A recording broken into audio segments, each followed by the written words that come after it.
Salam damai sejahtera untuk kita semua. Puji Tuhan, kita ketemu kembali dalam pembahasan pelajaran sekolah Sabat bersama saya, Pendeta Diel Sumpotan lewat channel ini. Kita tiba pada pelajaran sekolah Sabat yang ke-13 dengan judul Istirahat yang Terakhir. Mari kita berdoa sebelum kita membahas pelajaran sekolah Sabat ini. Bapa dalam sorga, kami datang pada Tuhan, memohon Tuhan menolong kami, agar kami boleh mengerti pelajaran sekolah Sabat ini, dan dapat kami aplikasikan dalam kehidupan kami setiap hari. Terima kasih Bapa, dalam nama Yesus kami persembahkan doa ini. Amin. Ayat hafalan kita sepanjang minggu ini terdapat di dalam 1 Korintus 2 ayat 9. Tetapi seperti ada tertulis, apa yang tidak pernah dilihat oleh mata, dan yang tidak pernah didengar oleh telinga, dan yang tidak pernah timbul dalam hati manusia, semua yang disediakan Allah untuk mereka yang mengasihi Dia. Sebuah ayat yang luar biasa, menolong kita untuk memahami bagaimana rencana Tuhan di dalam kehidupan kita. Dia menyediakan yang terbaik untuk saudara dan saya. Pelajaran sekolah Sabat kita sepanjang pekan ini berbicara tentang pertentangan besar yang juga dimainkan dalam lingkungan pribadi kita. Bukan hanya antara Kristus dan setan, tetapi juga itu masuk sampai dengan lingkungan pribadi kita dalam arti diri kita sendiri. Kita masing-masing secara pribadi mempunyai tantangan yang harus dihadapi dalam kehidupan, tantangan iman. Dan setiap hari itu selalu berlangsung di dalam kehidupan kita. Bahkan itu akan terus berlangsung sampai kedatangan Yesus yang kedua kali. Dan juga kita harus menghadapi yang namanya adanya di dunia ini yang namanya kematian juga. Kalau Tuhan belum datang, maka kematian itu juga kita lihat menjadi bagian beberapa orang yang Tuhan izinkan untuk beristirahat dari jerih lelahnya di atas dunia ini. Pekan ini kita akan melihat bagaimana kita dapat beristirahat di dalam Yesus dalam menghadapi kegelisahan global dan masa depan pribadi yang kita tidak ketahui. Setidaknya dalam jangka pendek. Dalam jangka panjang, tentunya memang terlihat sungguh sangat menjanjikan apa yang dituliskan di dalam ayat hafalan kita pada pekan ini. Sebuah penglihatan akhir zaman. Jadi di sini ada dituliskan kepada kita sebuah pengharapan bahwa Tuhan begitu mengasihi saudara dan saya. Tuhan rindu supaya kita dapat diselamatkan ketika Tuhan datang dan kita boleh masuk di dalam kerajaan sorga. Yesus memberitahu kepada kita murid-muridnya supaya di dalam Matius 28 ayat 20 supaya sebagai peneguhan kepada kita, dan ketahuilah aku menyertai kamu sampai kepada akhir zaman. Ini adalah sebuah bukti bagaimana Tuhan tetap menyertai saudara dan saya.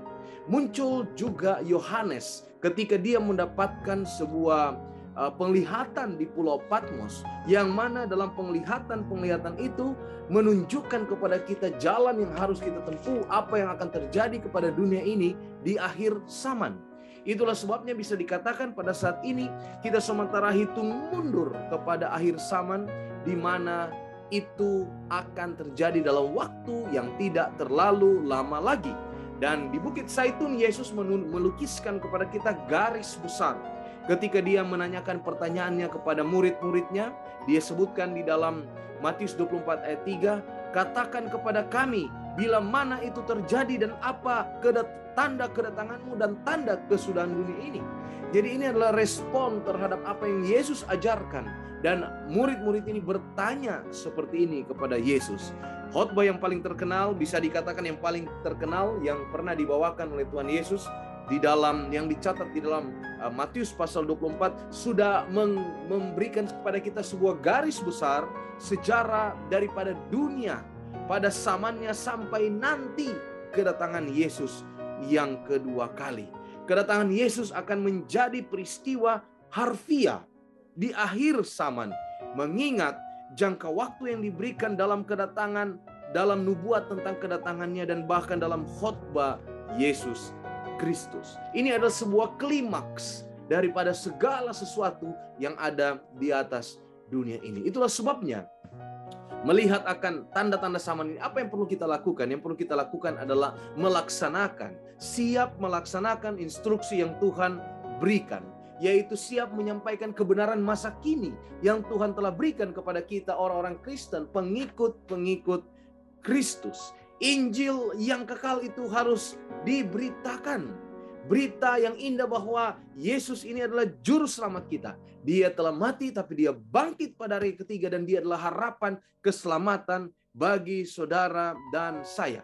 Itulah sebabnya kita siap melaksanakan tugas misi ini. Sebagaimana Tuhan siap melaksanakan misi penyelamatannya di atas dunia ini yang diberikan oleh Bapaknya, maka kita juga siap untuk melaksanakan instruksi Tuhan untuk menginjil kepada dunia ini.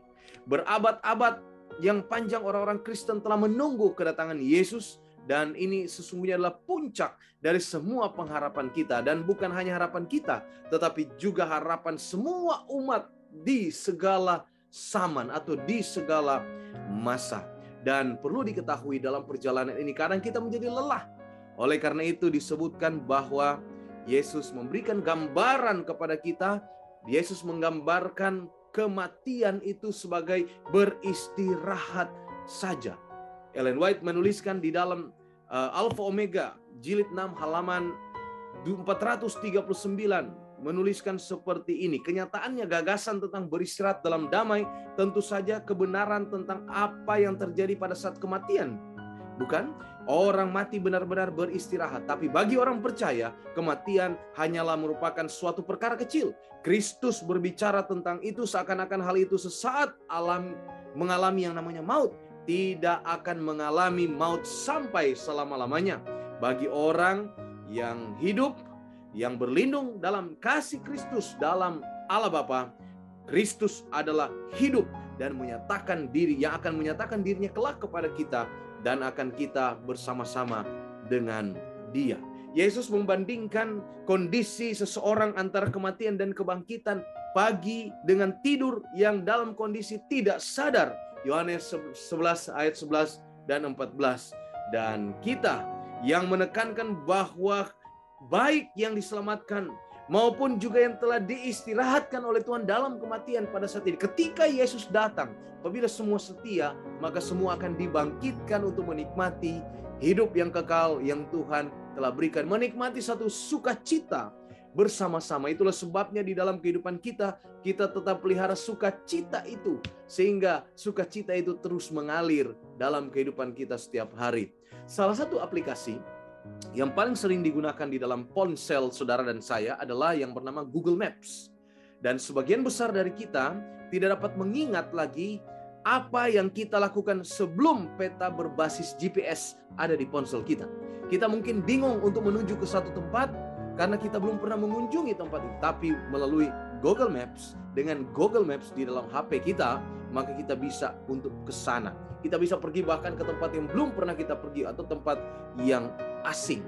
Ini memungkinkan kita untuk mendapatkan yang namanya satu kepercayaan diri. Dan ini menjadi ilustrasi dari jenis istirahat yang Allah ingin berikan kepada kita dengan jadwal nubuatannya. Namun memang kadang-kadang kita dapat memasukkan alamat yang salah ke dalam aplikasi kita. Atau kita mungkin hanya memutuskan untuk mengikuti yang namanya petunjuk karena kita pikir itu adalah jalan yang pintas, lebih dekat kepada tujuan. Dalam kedua kasus ini kita mungkin berakhir di suatu tempat yang tidak kita inginkan. Dan yang paling jelas, tidak dalam bingkai pikiran yang tenang.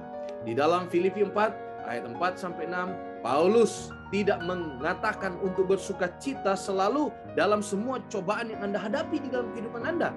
Sebaliknya dia mengatakan bersukacitalah senantiasa dalam Tuhan.